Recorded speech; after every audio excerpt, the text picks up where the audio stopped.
Hello friends, welcome back to my channel. My name is Taylor if you're new here. Today I am going to be discussing with you all of the books that I have read for the summer, so basically June and July. While I'm filming this, it is still August, so I still have a few books that I plan to read to finish out the summer before the 1st of September, but I am going to discuss the books that I have read in June and July.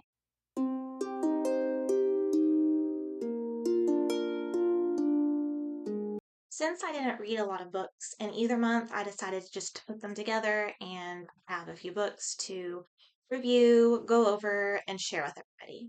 Okay, so to start things off, for the month of June, I read three books. The very first book I read is Love Naturally by Sophie Sullivan. This is an adult romance book, and this is my very first book by Sophie Sullivan. So this is a new to me author. I have another one of her books in my TBR cart that I have not gotten to yet. So we start off with our main female character named Presley Ayres.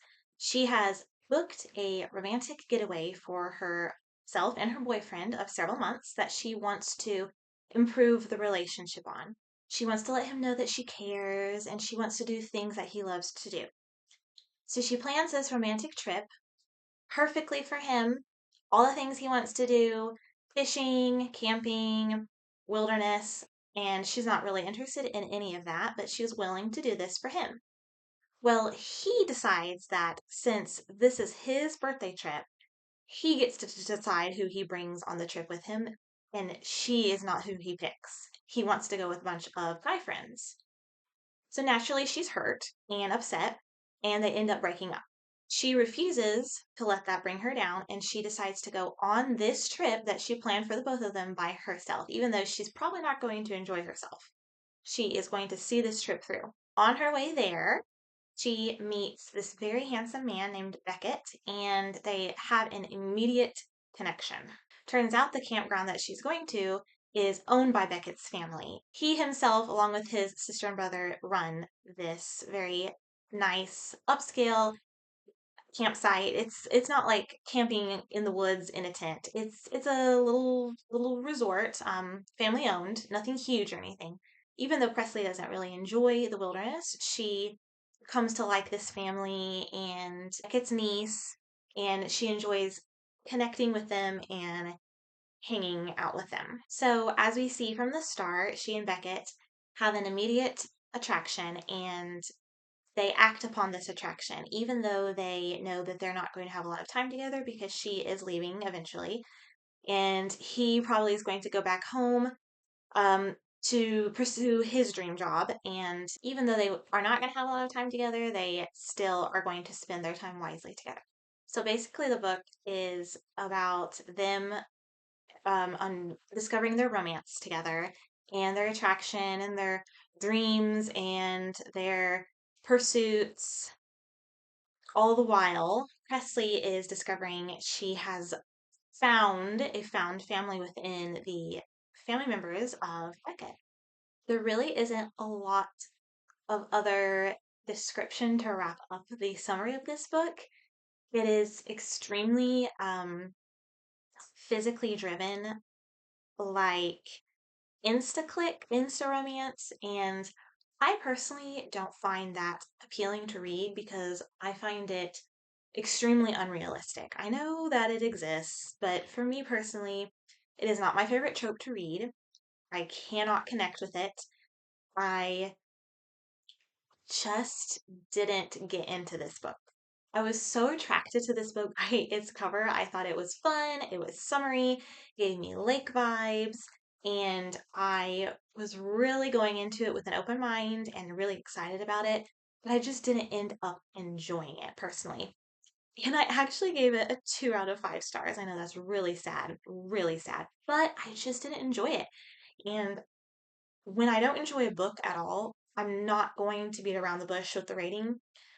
I just could not get into it at all. I will say for being a romance book and in the adult category and the insta love and attraction, it was pretty clean in terms of spice level. It was a lot of behind closed doors, which is fine. The thing that caught me off guard was the language, and it didn't really pop up until like in the latter half of the book. And I want to say that I counted like 10 F words. And I'm like, whoa, where did this come from? So I was a little shocked about that. So it makes me a little nervous going into her book that I already have on my TBR cart because I am not a language fan. Right.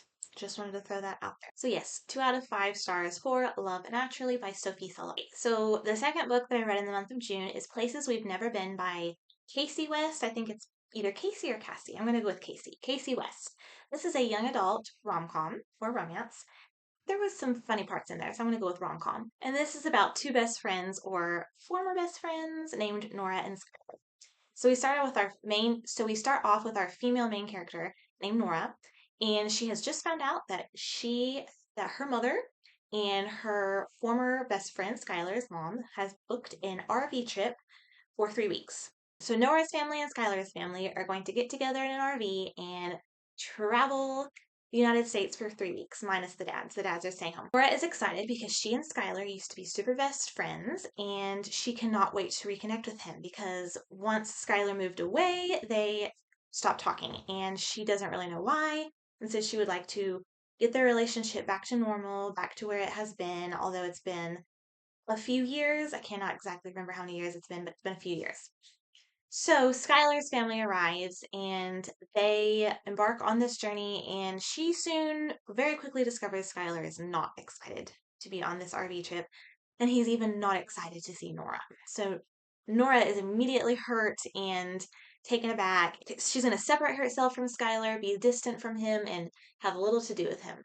So her excitement is completely changed, and she is now trying to avoid him at all costs, or even maybe like nab him here and there, maybe embarrass him a bit. But being cramped in an RV for 3 weeks is going to bring out people's feelings, right?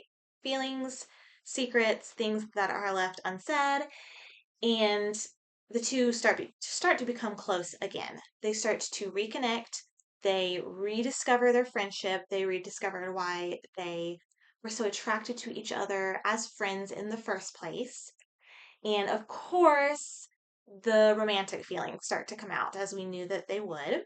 And that part is really sweet, discovering that one had feelings for the other this whole time and the other one didn't really know that, and vice versa. And it's super sweet. I love that part. And then along the way, a couple of upsetting things happen, and Nora and Skylar both have to learn how to navigate these new life changes. I did really like the fact that Nora her dream job was, I think, a video game designer, if I'm not mistaken, and that part was really cool.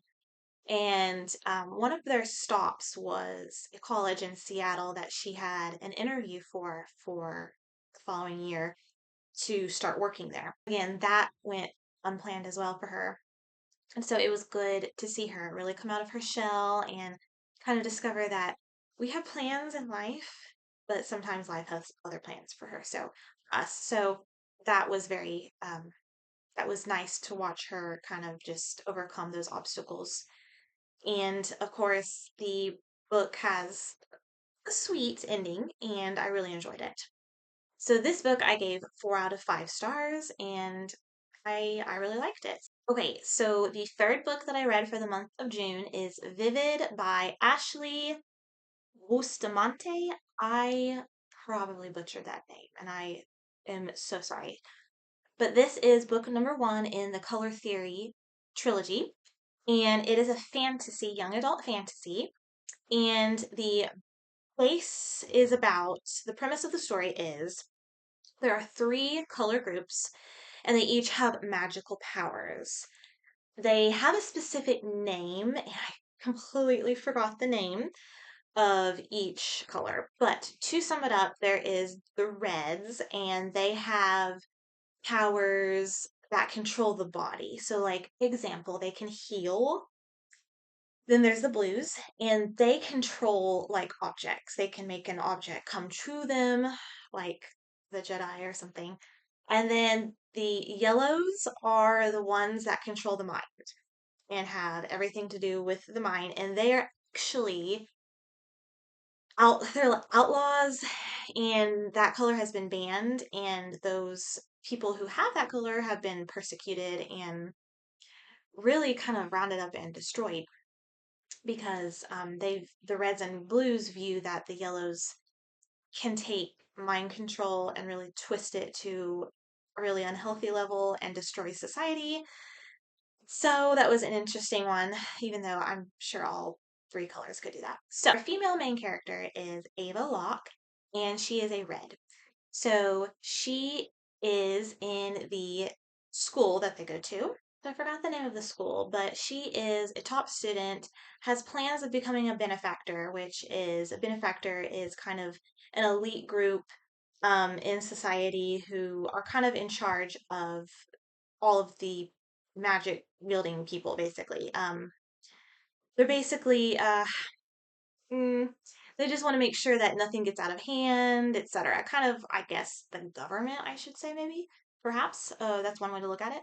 So she has hopes of becoming a benefactor and is doing really well until something happens. She comes in contact with a yellow, and she learns that he is not bad, he's not mean, he's not evil, and so she's very drawn to this young man, and both of them find themselves in politics that are deeper than they realize.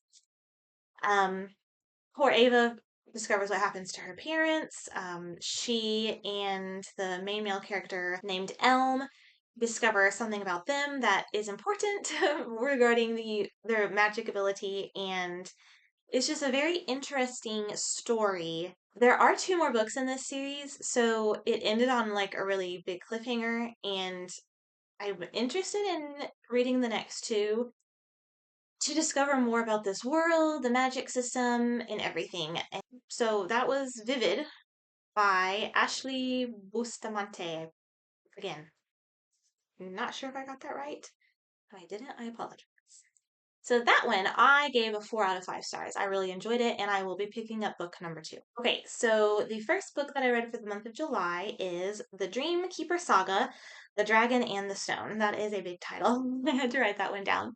So this one is by Catherine Butler, and it is actually a middle grade Christian fantasy, if that makes any sense. It has Christian allegory in it. It's not super religious or anything. It just has allegory. And it's very clean, by the way, so that was good.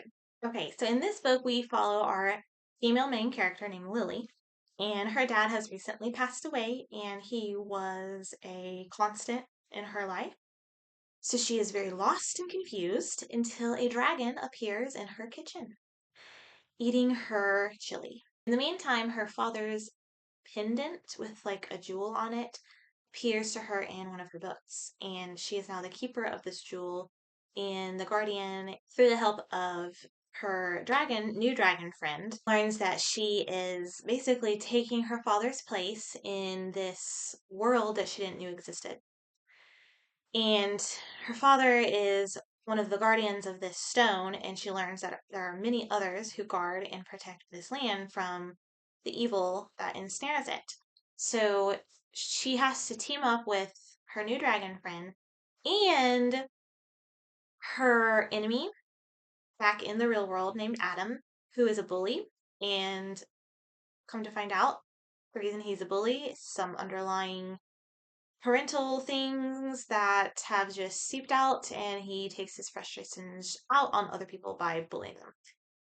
So she has to team up with him also because he was dragged into this new realm by the Magic Knight, and so they have to work together. Basically, the premise of book 1 is after learning all of that about herself and her father, their new friend, the dragon, Cedric, takes them to the council, where the council will be able to explain more of what's going on and what needs to be done to defeat the evil in the realm. And the main antagonist is a dragon. So, on their quest to the council, and then after they meet with the council and face opposition from a lot of members, Lily, she's 12 years old, she's a child, she can't do this. She has no business being in our realm. She needs to be sent back home.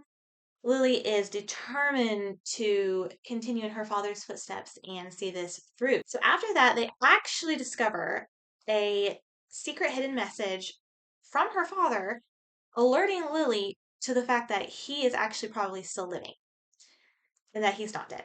So, on their quest to go find him and also to try to defeat and vanquish the main antagonist, Lily learns some important life lessons, trusting people and relying on friendship. Don't judge a book by its cover. Not everybody is who is beautiful is kind.